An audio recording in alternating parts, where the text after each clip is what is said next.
अस्सलामुअलैकुम and a very good evening. हुकूमत की तरफ से पिछले कई हफ्तों से जो जुडिशल पैकेज छुपाया जा रहा था बिला आखिर खुलकर मंजर आम पर आ गया है। अभी तक सही मायनों में उसकी तमाम आईनी नुकात सामने तो नहीं आ सकी हैं, लेकिन आज खुलकर कौमी असम्बली में जो वज़ीर कानून थे उन्होंने इसके ऊपर बात की और उसके अलावा जो दीगर वफाकी वज़रा थे उन्होंने भी खुलकर बात की, क्योंकि बज़ाहिर उसका जो मुमकिना मुसव्विदा था वो पिछले वीकेंड में पूरे इस्लामाबाद और पूरे पाकिस्तान में गर्दिश करता रहा और उसके ऊपर बहस भी होती रही।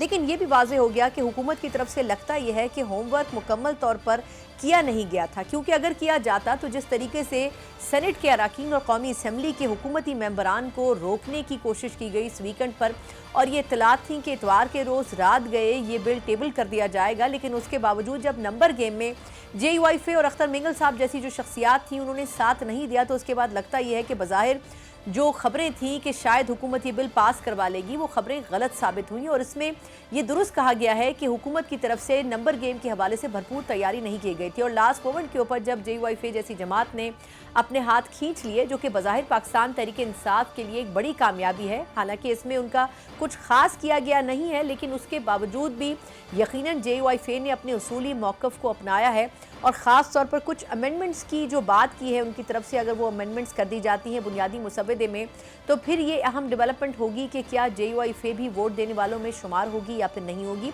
हुकूमत ने यह वादा किया है कि तमाम सियासी जमातों को इस मामले में साथ लेकर चला जाएगा, लेकिन जो अमेंडमेंट्स की जा रही हैं क्या उसकी ज़रूरत भी है आइनी तौर पर? क्या अदलिया में जजेस की तैनाती से लेकर जजेस की और चीफ जस्टिस की जो मुलाजमत की मुद्दत है वो बढ़ाने की ज़रूरत भी है? ये तमाम वो सवालात हैं जो कि एक आम पाकिस्तानी यकीनन जानना चाहता है कि आखिर क्या वजह है कि 75-76 सालों के बाद इसकी ज़रूरत महसूस की जा रही है और एक आइनी कोड बनाने की जो बात की जा रही है, कॉन्स्टिट्यूशनल कोड, उसकी किस हद तक ज़रूरत है और उसके कितने फ़वाइद होंगे। इसके ऊपर प्रोग्राम के पहले हिस्से में बात करेंगे और उस पर बात करने के लिए जो शख्स मौजूद हैं ना सिर्फ ये कि आइनी और कानूनी उमूर के माहिर हैं, बल्कि कई जो सियासी उरूज व ज़वाल हैं, चाहे वो अदलिया के हों चाहे हुकूमतों के हों, वो देखते रहे हैं। पाकिस्तान पीपल्स पार्टी के सीनियर रहनुमा भी हैं, बैरिस्टर एतजाज़ एहसन साहब मेरे साथ मौजूद हैं। एतजाज़ साहब, बहुत शुक्रिया सर आपके कीमती वक्त के लिए। नासाज तबीयत के बावजूद सर आपने प्रोग्राम के लिए वक्त निकाला है, आपकी बहुत नवाजिश। सर ये बताइएगा कि हुकूमत के पास नंबर गेम तो पूरा नहीं था, लेकिन उसके बावजूद पूरा जोर लगाया हुकूमत ने कि ये कानून पास हो सके। आपके ख्याल में तैयारी नहीं थी या बिल के ऊपर एतमाद में नहीं लिया गया था बाकी जमातों को भी?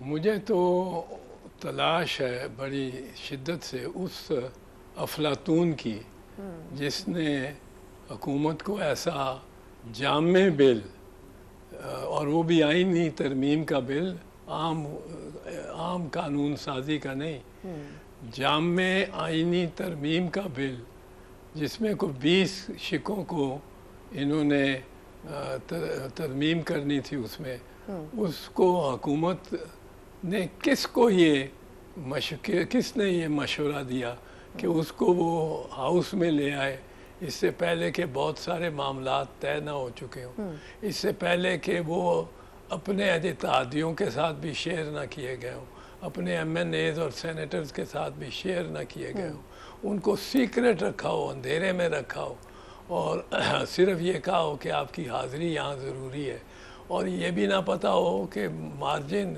कंफर्टेबल मार्जिन है कि नहीं। ये तो कंफर्टेबल मार्जिन होना चाहिए था, ये नहीं कि एक दो उधर से आ जाएंगे, 2 वो हैं, 4 गायब हैं, जो गायब हैं वो हाजिर हो जाएंगे। गायब जब हाजिर होते हैं ना, असेंबली में आते हैं, फिर उन पे आप जिन्होंने उनको गायब किया होता है वो भी ये एतबार नहीं कर सकते। इसकी एक बहुत बड़ी मिसाल आपको मैं देता हूँ। हमारे ख़िलाफ़ जब 1999 में 1989 में हमारे ख़िलाफ़ बीबी शहीद की हुकूमत थी, तो एक वोट ऑफ नो कॉन्फिडेंस पेश किया गया। उसमें हुकूमत ने दिखाना होता है कि हमारे मोर देन हाफ मेंबर्स हैं, हमें दिखाना था कि हमारे उस वक्त के लिए हवाले से 119 कम अज़ कम है, क्योंकि 237 का हाउस था। तो अब हमारे 3 MNAs गायब कर दिए गए। मियाँ नवाज शरीफ चीफ मिनिस्टर थे पंजाब के, वो सब के सामने पंजाब गवर्नमेंट उठा के ले गई। वो उनमें एक थे रशीद भट्टी साहब, वो बाद में खैर किसी तरह निकल आए आँख चुरा के। एक फादर फ्रांसिस थे अकलियतों के और एक चौधरी खुर्शीद चीमा थे। चौधरी खुर्शीद चीमा उनके साथ रहे 7-8 दिन, हमें हमारे हवाले ही नहीं हुए, हमें पता ही नहीं लगा किधर है वो। कि चौधरी साहब भी जब वोट डालने का वक्त आया तो सारे MNAs आ रहे थे, तो चौधरी शुजात हुसैन साहब ने एक तरफ से पकड़ा था और एक और सियालकोटी MNA ने उनको दूसरी तरफ से पकड़ा था और वो उनको लेके आ गया हाउस के अंदर। वो अपनी सीट पे बैठ गए, खामोश रहे, तलावत हुई, खामोश रहे, तर्जुमा हुआ, खामोश रहे। जो ही तर्जुमा हो गया उन्होंने खड़े होकर कहा, जनाब स्पीकर, अब मैं महफूज मकाम पे आ गया हूँ और मैं बताना चाहता हूँ कि 8 दिन से मैं अगवा हूँ और मुझे नज़रबंद रखा गया है। अब मैं आपको बताना चाहता हूँ कि मैं इनको वोट नहीं डाल रहा, हुकूमती बल्कि हुकूमती नहीं, अपोजिशन का जो कैंडिडेट उनको वोट नहीं डाल रहा, मैं डाल रहा हूँ पाकिस्तान पीपल्स पार्टी के उम्मीदवार को और मैं अपनी सीट पे जाना चाहता हूँ वापस। और वो वहाँ से चल के सारे MNA बैठे रहे, वज़ीर आज़म बैठे रहे, सब देखते रहे और वो आके हमारे साथ बैठ गए। अगर हुकूमत को चाहिए था कि पहले से उसको इत्मीनान होता कि 15-20 की लीड है उसकी, उसके पास इजाफी वोट है 15-20, और मज़े से आके 2/3 मेजॉरिटी का इख्तियार इस्तेमाल करते। नहीं, लेकिन एतजाज़ साहब, ये कौन सा अफलातून है? एतजाज़ साहब, मुझे ज़रा 2-3 हवालों से और भी अगर आप इसमें अपनी राय का इजाफा कर दें। सर, एक तो ये कि इसमें एक बड़ा इंपॉर्टेंट आर्टिकल है, वैसे तो अभी मुसविदा सामने नहीं आया, लेकिन जिस पर बात हो रही है कि जैसे आर्टिकल 63A को इन्होंने थोड़ा सा दोबारा वापस करने की कोशिश की है कि कोई अगर अपनी पार्टी के ख़िलाफ़ जाकर वोट करेगा तो उसको उसका जो है वोट कंसिडर होगा। सर, आपके ख्याल में ये तो बेहतर फ़ैसला हुआ था कि आप पार्टी से इनराफ़ नहीं कर सकते, इसको भी रिवर्स करके किसको फ़ायदा देने की कोशिश की जा रही है, या ऐसा इक़दाम किया क्यों जा रहा है कि जिसमें आप हॉर्स ट्रेडिंग के अमल को ज़्यादा पनपने का मौका दें? दूसरा सर, ये जो आपने चीफ जस्टिस वाली बात की है, मैं इसमें शॉर्टली क्वेश्चन सिर्फ करना चाहूँगी कि अगर मौजूदा चीफ जस्टिस की मुद्दत मुलाजमत में कहा जा रहा है कि तोसी नहीं होगी, लेकिन आइंदा के टेन्योर में इजाफा उसमें कर दिया जाएगा, तो फिर मौजूदा चीफ जस्टिस को तो फ़ायदा नहीं हो सकेगा इसका? जी नहीं, फ़ायदा तो होगा कि टेन्योर में वो कहते हैं उन्होंने उनके टेन्योर में इजाफा नहीं होगा, उनका नया टेन्योर शुरू हो जाएगा as head of the constitutional court, जो सुप्रीम कोर्ट के बराबर होगा, तो वो नया टेन्योर शुरू हो जाएगा, तो ये इजाफा नहीं होगा। ठीक। दूसरी बात जो आपने की है कि 63A 63A की, उस 63A उस वक्त तक तो लागू रहेगा ना जब तक इस मसवदे पे प्रेसिडेंट साइन नहीं कर लेते, यानी ये वोटिंग से गुजरता है, जिस वक्त वोटिंग से गुजरता है उस वक्त वो डिस्क्वालीफाई हो जाता है और उसका वोट भी नहीं काउंट होता।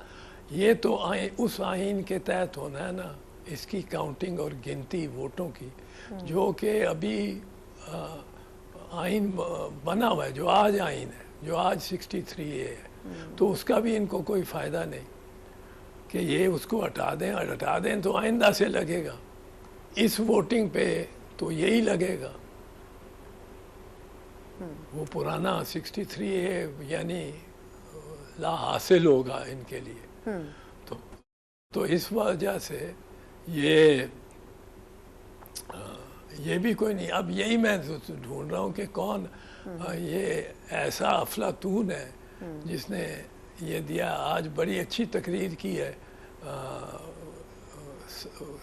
वज़ीर कानून ने, पर वज़ीर कानून खुद उसी में वो उन अफलातूनों में से एक लगते हैं जो जस्टिफाई कर रहे थे सारा कुछ। हाँ, 2 रोज़ पहले तक उनको खुद नहीं पता था।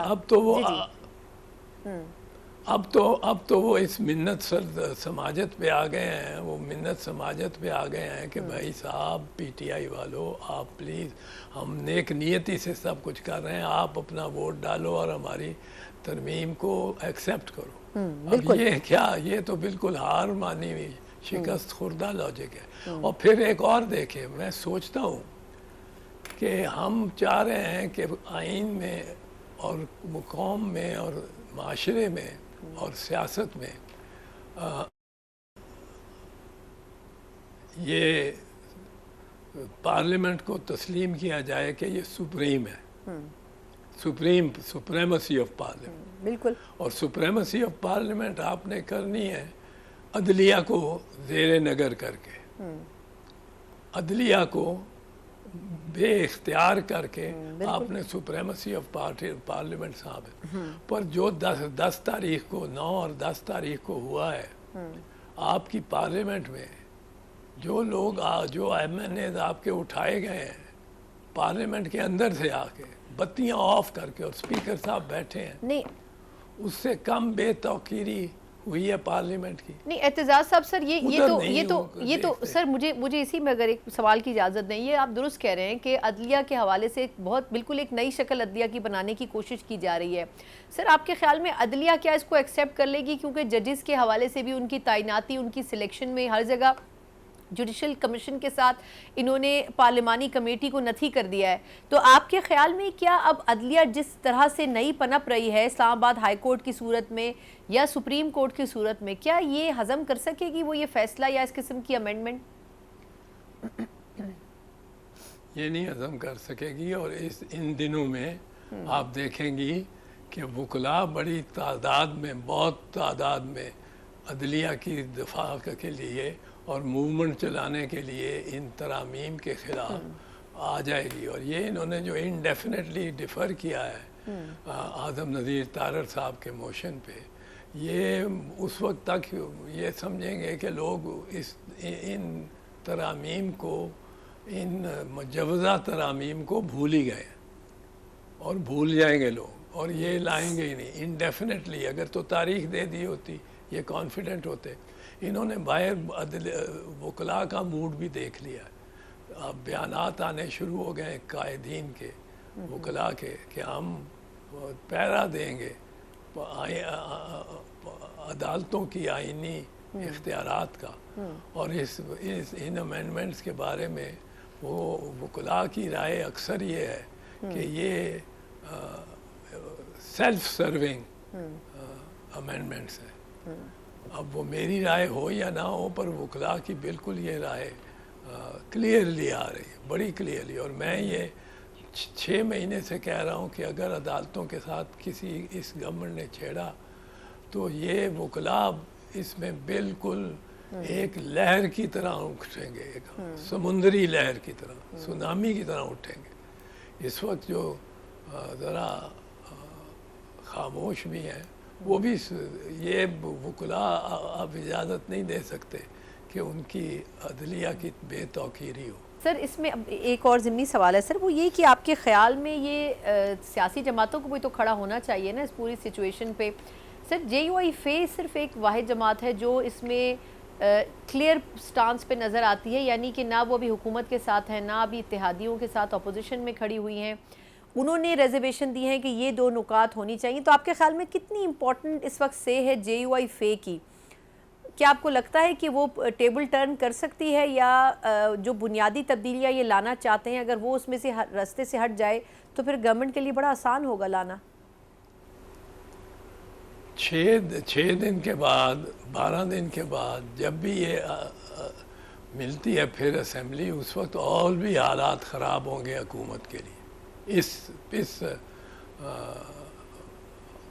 इन तरामीम के हवाले से और भी ख़राब होंगे, और भी आवाज़ें उठी होंगी पार्लियामेंट से, अंदर से, गवर्नमेंट के अपने बेंचेस से उठी होंगी कि ये उठ चुकी होंगी उस वक्त तक कि ये गलत है, ये हमें नहीं करना चाहिए।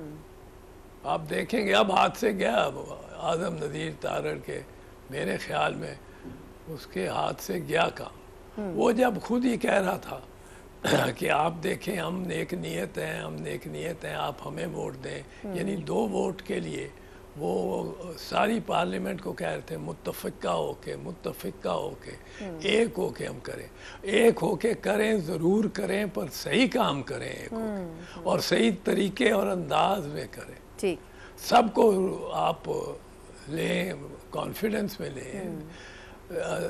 जो 18वीं तरमीम थी वो कोई 8 महीने उस पर गौर होता रहा था।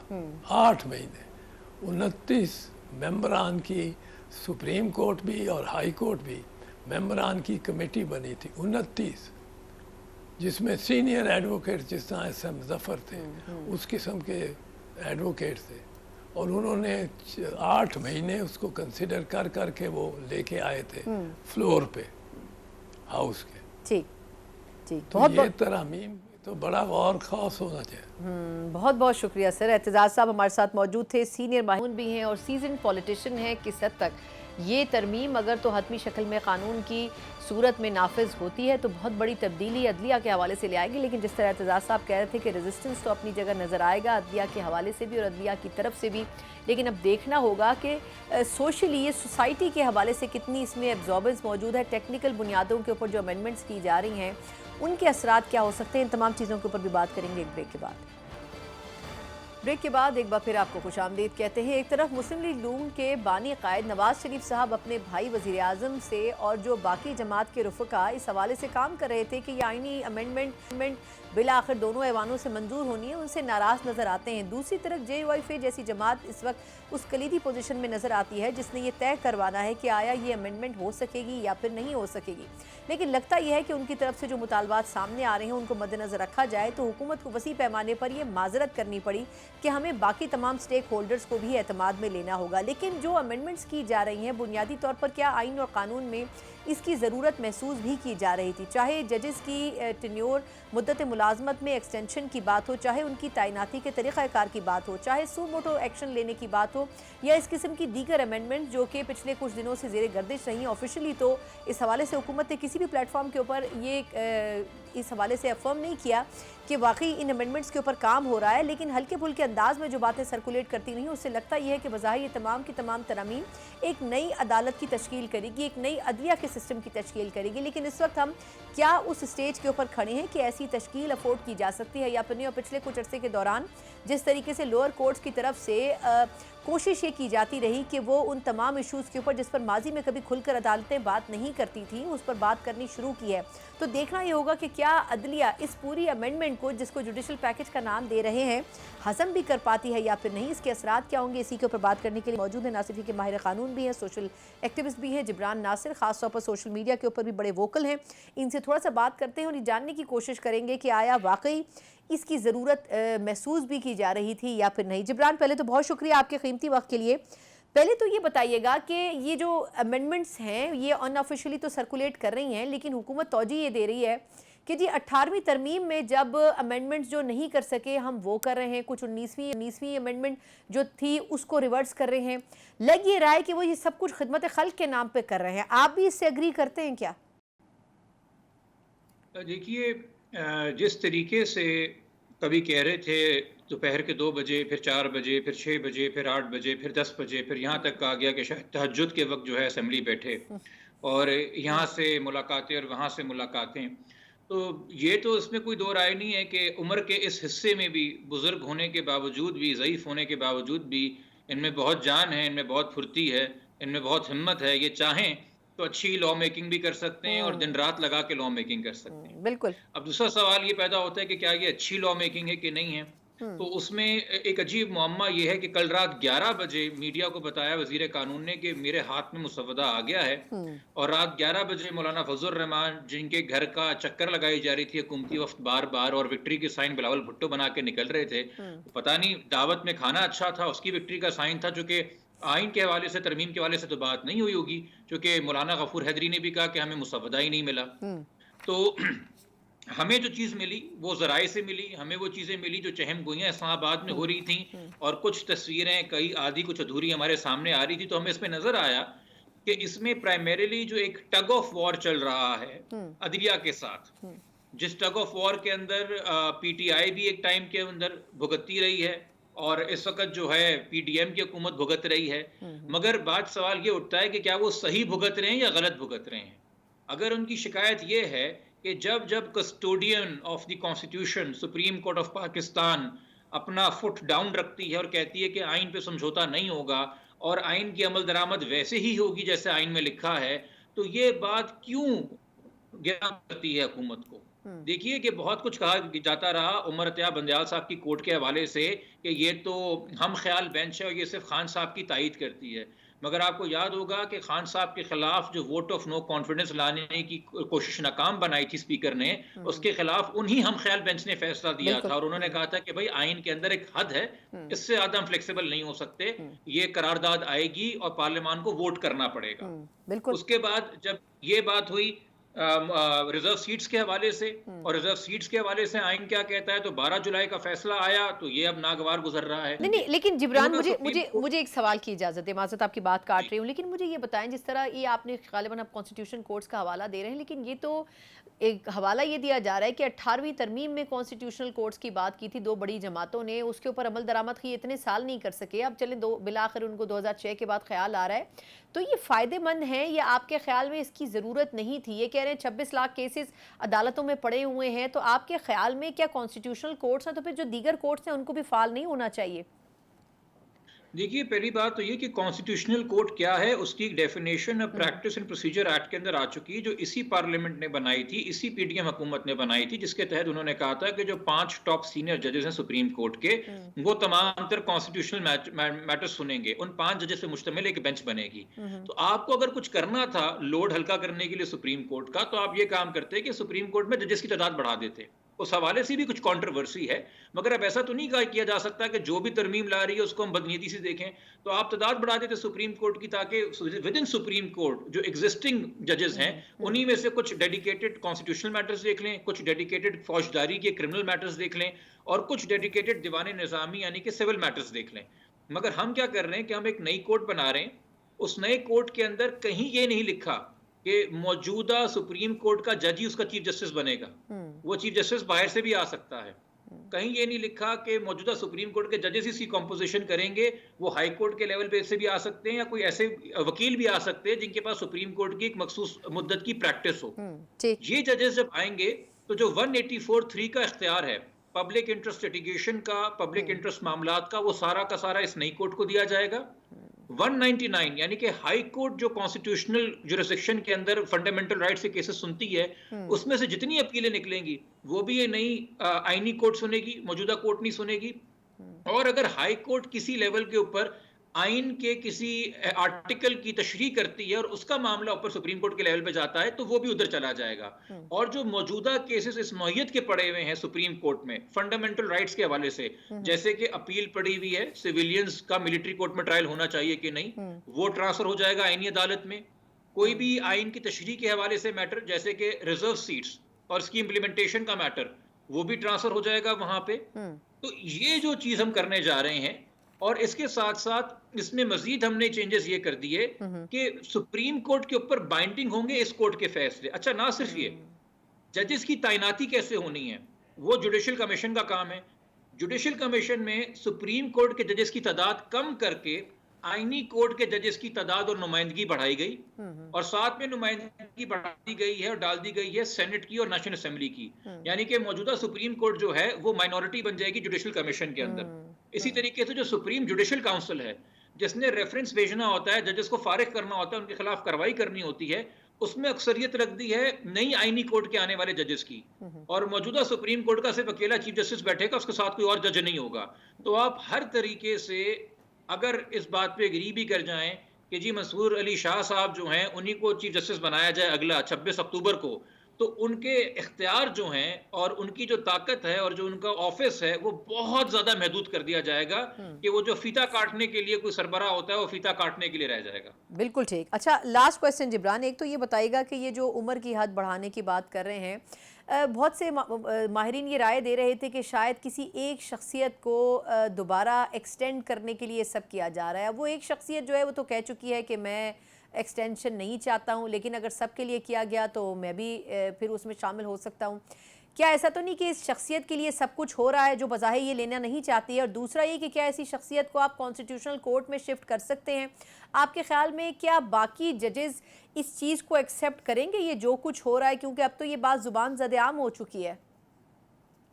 देखिए, पहली बात जो हमारे पास आईनी मुसव्वदा मीडिया के थ्रू आया है उसमें तमाम जजेस की उम्र नहीं बढ़ाई गई है। सुप्रीम कोर्ट की रिटायरमेंट एज अब भी 65 साल ही रखी गई है। जो उम्र बढ़ाई गई है वो नई आईनी अदालत के जजेस की बढ़ाई गई है कि जिन लोगों को, जिन मंजूर नजर जजेस को या वकीलों को उस नई आईनी अदालत में डाला जाएगा वो 68 साल तक के लिए सर्व कर सकेंगे। और अगर किसी मौजूदा सुप्रीम कोर्ट के जज को वहां शिफ्ट किया जाता है तो उसका कम से कम फिक्स टेन्योर होगा 3 साल का। यानी कि अगर मौजूदा चीफ जस्टिस काजी फैजीसा चले जाते हैं वहां पे, तो उनको चूंकि 3 साल का फिक्स टेन्योर मिल जाएगा, तो अभी वो 65 के होने वाले हैं, तो 68 साल तक वो अपनी काम करेंगे। बट जो बाकी सुप्रीम कोर्ट के जजेस हैं, ये सब 65 पे रिटायर हो जाएंगे। जो खास होंगे, जिनसे सर्विसेज और दरकार हैं, जिनसे मिजाज मिल रहा है, ख्याल मिल रहा है, उनको 3 साल के लिए मजीद कैरी फॉरवर्ड किया जाएगा। इसी तरीके से ये इलेक्शन कमीशन के हवाले से भी इसके अंदर मैंने एक चीज पढ़ी कि गो इलेक्शन कमिश्नर का टर्म जो है एक्सपायर हो जाए या किसी मेंबर का टर्म एक्सपायर हो जाए, जब तक नया टर्म या नया मेंबर या नया कमिश्नर अपॉइंट नहीं होता, वही कंटिन्यू करेगा। तो आप अगले 2-3 साल तक कोई नया कमिश्नर अपॉइंट ना करें, ये टर्म की एक्सपायरी के बाद कंटिन्यू करेंगे। और अगर पार्लियामेंट के दोनों हाउसेस, नेशनल असेंबली और सेनेट, मौजूदा मेंबरान यानी कि जो बेसिक कोरम होता है उसकी सिंपल मेजोरिटी से एक रेजोल्यूशन पास कर देते हैं, तो इलेक्शन कमिश्नर का टर्म रिन्यू हो जाएगा, उसको एक और टर्म के लिए अपॉइंट करना पड़ जाएगा। यानी कि सिर्फ ये ना देखें कि इस वक्त चीफ जस्टिस साहब के लिए काम किया जा रहा है, चीफ इलेक्शन कमिश्नर के लिए भी इसके अंदर जो है बहुत सारी आसानियां पैदा की गई हैं, उनको भी मजीद अपने साथ रखने के लिए उनको दी गई हैं। और एक और चीज इसके अंदर है कि आपको याद है कि एक मसला सुप्रीम कोर्ट ने भेजा था असेंबली की तरफ कि असेंबली जो है कानून साजी करके जो हमारी आर्म्ड फोर्सेस हैं उनकी चीफ्स की मुद्दत मुलाजमत तय करे। यानी कि ये बात तय है कि ये काम जो है पार्लियामेंट के एक्ट से हो सकता है कि आपने 3 साल मुद्दत मुलाजमत रखनी है, एक्सटेंशन है तो वो 3 साल है, कैसे होनी कैसे नहीं होनी। अब इस आईनी तरमीम जिसका मुसव्वदा मीडिया के जरिए लाया जा रहा है, उसमें कहा जा रहा है कि जो मौजूदा टर्म्स ऑफ सर्विस हैं वो लॉक हो गए हैं, और आज के बाद आपने कभी भी एक्सटेंशन या टेन्योर के टर्म की या फायरिंग की या रीअपॉइंटमेंट की बात करनी हो तो आईनी तरमीम पहले आएगी, फिर जाके वो एक्ट अमेंड हो सकेगा। यानी कि उसको भी कॉन्स्टिट्यूशनल कवर दे दिया गया है। तो मौजूदा सारे चीफ जो हैं, including excluding the chief executive, अगर इस पूरे पैकेज में किसी की आगे गारंटी नहीं है तो वो प्राइम मिनिस्टर चीफ एग्जीक्यूटिव है, जिसको खुद नहीं पता कि जो कि अक्सर है ना, जो लोग खड्डा खोदते हैं उनको कहा जाता है कि कब्र में 2 मुर्दे हैं, खोदने वाला भी उसमें गिर जाता है।